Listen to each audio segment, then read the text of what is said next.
Okay, one last question that came previously, and then we can open it up to questions from the audience. Last question is, what progress is being made to get new tenants for the Primus Bank building? Is the town working with the board of Primus Bank to seek new occupants? At this point, we've been informed that they have someone interested in that building. They have not disclosed to us who that is, but we have been in touch with Primus Bank. We have encouraged other interested parties to reach and provide contact information for the folks at Primus Bank so that the contact can be made.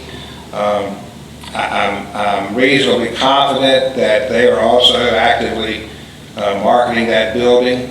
I know that there is one individual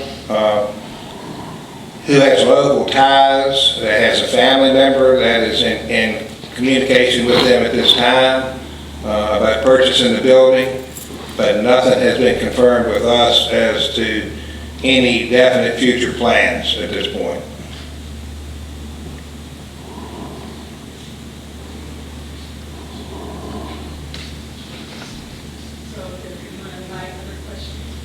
I'll answer some questions if anybody has any. I can't see you, so somebody else is going to have to identify you. So. Go ahead. I have a question. I'm Diana Smith. I think it was 2 gatherings ago, and this is for Chief Wickline. I asked about a vehicle that's parked across from the Catholic Church, a black SUV with Georgia tags on it that's been parked there, I'm told, for 1.5 years. At that time, the last time when I spoke about this, I was told by Officer Balzer and by you, Chief Wickline, that it was going to be taken care of. It still sits there.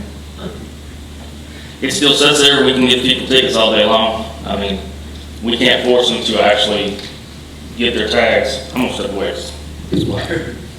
We can't force people to renew their tags. It's an out-of-state vehicle. We can give them parking tickets for being parked on the curb, which has been done. But I mean, as far as them actually coming and paying a $20 fee for not having a vehicle license, I mean, we can't actually hold them hostage and say, look, you've got to get this done. So, and we can't tell it because it has to be actually moving violation for us to be able to do that. And just to touch on some of the stuff that Chuck was explaining with code enforcement, I get a lot of people that comes in the police department and they want to give us codes. There's a gray area between law enforcement and codes in which each other can do. I think we all work well together in trying to solve the issues, whether it be a law enforcement issue or whether it be a code enforcement issue. But it's kind of at this point in the juncture trying to find somebody, we're actually running pretty thin. And as Chuck said earlier, you know, this is a marathon, it's not a race. But I think collectively, the town's best interests are put forward. The slideshow that was presented earlier, the pedestrians walks, people just want to know, you know, why did we do that? Well, me and Chris was discussing it, the little signs that we had to move them for snow removal, we had to move them for parades. People hit them, they got run over, and for the most part, they were pretty pricey. So we figured out what would be the best for the town financially and longer lasting, and that's when we decided to actually put the signs in the streets. So, does that answer your question? But it's not a stolen vehicle or something? I mean, No, ma'am. Okay. No, ma'am. But have they been ticketed? Yes, ma'am. Have they paid the ticket? I'm not sure. They live in the second house. I know exactly where they live. I walk past it every day. Yes, that's the other thing that concerns me is, yes, you drive past it at least twice a day. Sure. I give Martha a junior police officer badge. Come out of the office. Can I ask another question of Chris? Yeah. I also sent an email back in May about grass in my neighborhood. One portion is owned by a citizen. The other portion is the town's responsibility. To date, neither one of these properties has been mowed. Which address? I mean, Well- give me a little bit better description of Bath what Street, Bath Street and 2nd Street between Allegheny and Bath. Okay, yeah, so I know where you're talking about. The private property letter's been sent. And as for the town's property, it's over behind that ditch. It's the place I'm thinking you're talking about. We don't go beyond that rock ditch. We do mow the shoulder of the road. You gotta keep in mind, I only have 10 people. And right now our plate's full. This is our busy time of year. It is will take us longer to get to some things than others. I'm not gonna lie about that. I fully understand that, but it's difficult for homeowners who receive bills where you have mowed their grass when there's town property that hasn't been mowed by the town. Well, is it an accessibility issue with the ditch? If it's where she's talking about, it'll be accessibility. If I think I'm it's what talking about by the street, by you're talking about like right by the Yes, right by the street. They just had the tractor out. I haven't been up there. Have they not mowed it? No, All right, we'll look into that. thank you. You're welcome. And I have one final question for Chuck, and that was Are you talk. gonna cover us all I will tonight? cover you all. There was talk about bringing Michelle Gowdy from VML back to address council or even the citizens of the town, and I'm wondering if that will be done. It will be done. The reason it hasn't been done, I don't know if, and I know you noticed because you've been there, but the agendas for the last 2 to 3 months have already been pretty full with things that had to be taken care of. So, you know, we need to find a time when we don't have an agenda that is quite as full and going to turn into a lengthy meeting. And actually ask her to come and sit there that long, number one, and number two, to be able to have the time that if council would like to ask her questions and have conversation with her, to be able to allow that. It's just been, it's not been forgotten, it's just been waiting for the appropriate time to be able to bring on the agenda to give it the time it needs. Thank you.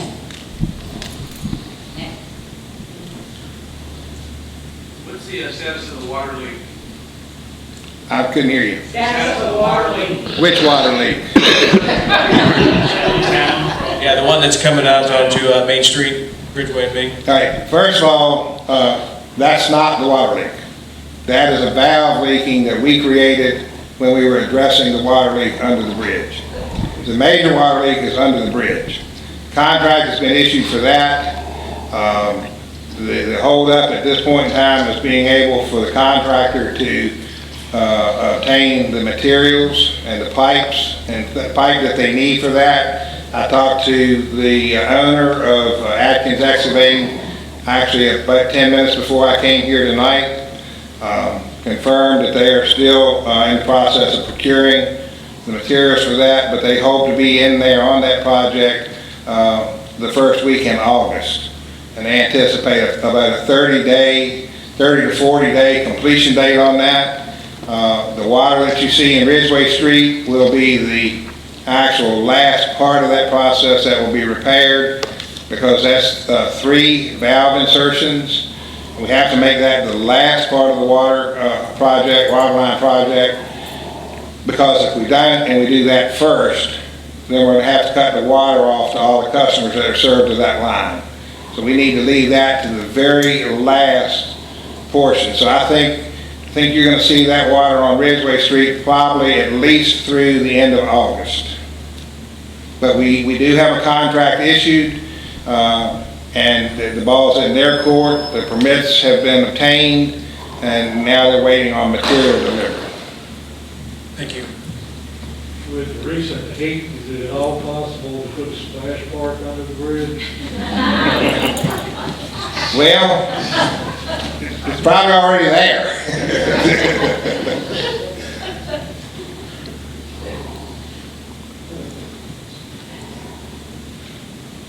I had to, just was curious, instead of trying to reinvent the wheel on some things. is it possible to reach out to other comparable communities? And again, nothing's exactly one-to-one replication, but say something comparable like Lewisburg, West Virginia, and how they've proceeded and maybe some of the broad outlines of what they've done in order to pursue economic development. So that way, hopefully we could get some lessons learned from someone else rather than having to try to scratch it all out of the earth ourselves. Actually, we've done that, and we're doing that. And I don't know how many people in the room realize, but the facade grant that the town has rolled out, that came from another community. We worked in conjunction with Buchanan, Virginia, and found that what they did that worked, found that what they did that didn't work when they were doing the revitalization of their downtown area. And the grant that we had just recently rolled out, it became available the 1st of July for all commercial property owners in the town limits. The town's allocated $100,000 in a grant form up to $5,000 per commercial building owner for facade and outside appearance, frontal and side view appearances of your building. And it's a dollar for dollar match. The town will match up to $5,000 every dime or every dollar that the business owner or commercial property owner invests. So that, that would realize a $10,000 investment in each property if everybody used the max amount of the grant. And it turns that $100,000 that we've allocated into a $200,000 investment into the appearance of the commercial properties in town. So yes, we have done that. We will continue to do that. And it's just like the video said, strong towns talk to strong towns. I think we are desperately seeking to move into the category of a strong town. And I think as long as we keep working together, we'll move in that direction. So, but we can't, just like you said, we can't do it by ourselves. We can't invent the wheel. We can't do it all from scratch. We have to rely on the help from other people and other communities to do that. Did that answer your question? It did. And just one other quick, different topic slightly. My understanding is that the federal government has distributed kind of extra monies recently due to COVID and other things.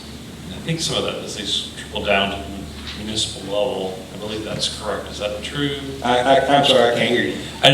The government, federal government, in order to help everyone kind of overcome COVID, has authorized monies that would normally be available for even municipal governments, state governments, municipal governments, obviously we're focused on here. Is that correct, that there is some additional funding that's not normally generated from tax revenues? Yes. Actually, Clifton Forge is receiving our second tranche of the original ARPA money tomorrow. $1.8 million will be deposited from that for a total of $3.6 million in the first ARPA award for Clifton Forge. And then we received an additional $2.9 million in Virginia Department of Health ARPA relief money. That money comes with restrictions on how you can spend it. Obviously, the Virginia Department of Health money is earmarked specifically for water issues, drinking water issues. Because it came through the Office of Clean Drinking Water. And then the original ARPA grant money has been designated for infrastructure, community safety, and actually that's what helped us to be able to fund our ambulance and new EMS service that we've got up and running.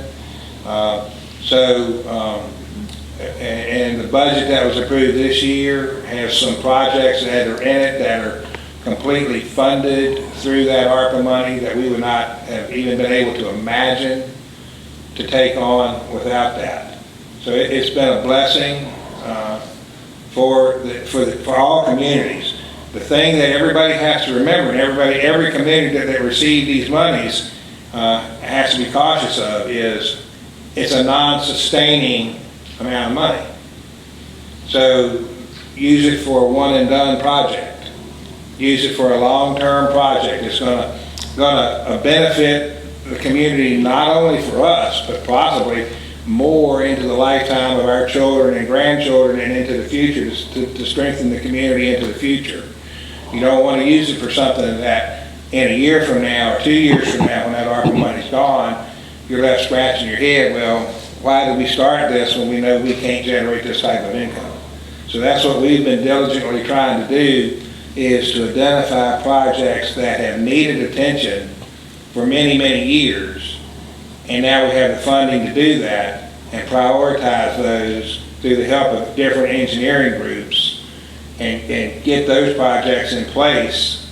And some of these projects, quite honestly, probably will not be completed while some of us are still here. Some of us are still in office or employed here, because they're long-term projects. We have till the end of 2026 to deplete that original ARPA money.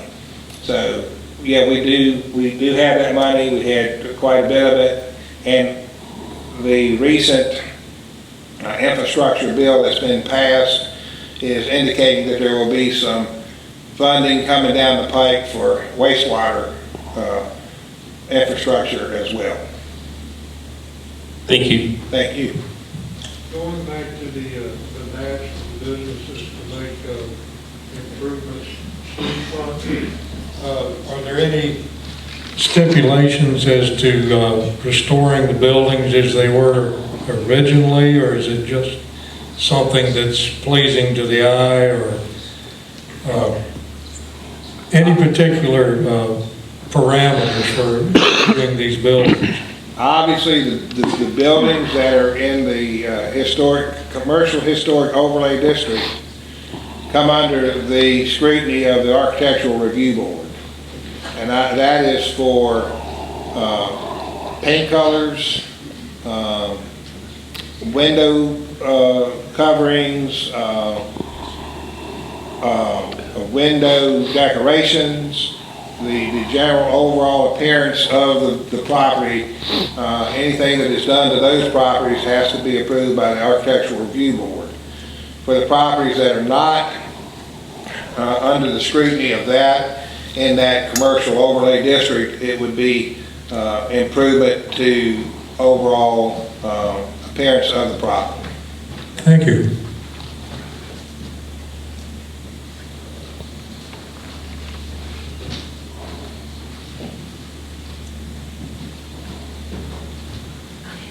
I have a question about another water leak. Okay. I just want to know if you're aware there's a water leak at the intersection of Benton and Crestwood up on the heights. Where is this? Yes, it's a valve. It's what? A valve. Oh, okay, so that's It has been operated, and the packing in the nut on top of the valve is letting water seep through. Okay. My dog likes it right now in the hot weather. There's a little pothole, so there's a nice fresh bowl of fresh water all the time. I'm sorry, I'm relatively new. What are the plans for the armory again? I don't know. Okay. The armory is currently being used very similarly to the armory in Covington. They choose to call theirs a recreation center. We choose to continue to call ours the armory. Our armory is open for use by anyone who would want to use that for a civic event, a sporting event. They just need to contact a member of the Armory Authority Board. I think Mayor Irvin is still handling the booking for that. Isn't that right, Jeff? Yeah.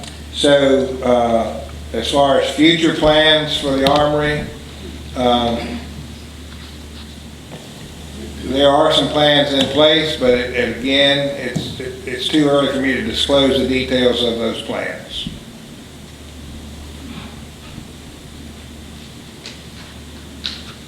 Got about 5 more minutes if you want them. Any other questions? Well, be thinking of questions. Yeah, we're going. I go. Chad's got Oh, go ahead. I want to know why Mr. Wickline was so uncomfortable underneath the interrogation light. It burned my head. It burned my head. First off, I'd like to thank everybody for inviting me. And I'd also like to take this time to promote our second annual National Night Out hosted by the Police Department. It's going to be held August the 2nd, which is the first Tuesday in August, and it'll be from 6 to 8. If you was there last year, it was a good time. I think we had a few more vendors than we did last year. Bouncy house, Dunkin' booths, hot dogs. I think there might be a couple more food things here and there by Little League. Boy Scouts is going to be there. So come on out and have a good time. And you get a chance to dunk the chief. And the mayor. Yeah, I asked about that actually, and then, nonprofit organizations, I just called the dog, I guess the office yesterday. Nonprofit organizations can set up a booth or something, and your office just needs a point of contact. And there's, as long as they're not selling anything, they can give out like water or something. Yes. But so like, Yes. you know, any groups that are nonprofit in this area can set up, I don't know. Yeah, absolutely. Yeah, just get a hold of Linda there at the PD, and she'll set you up.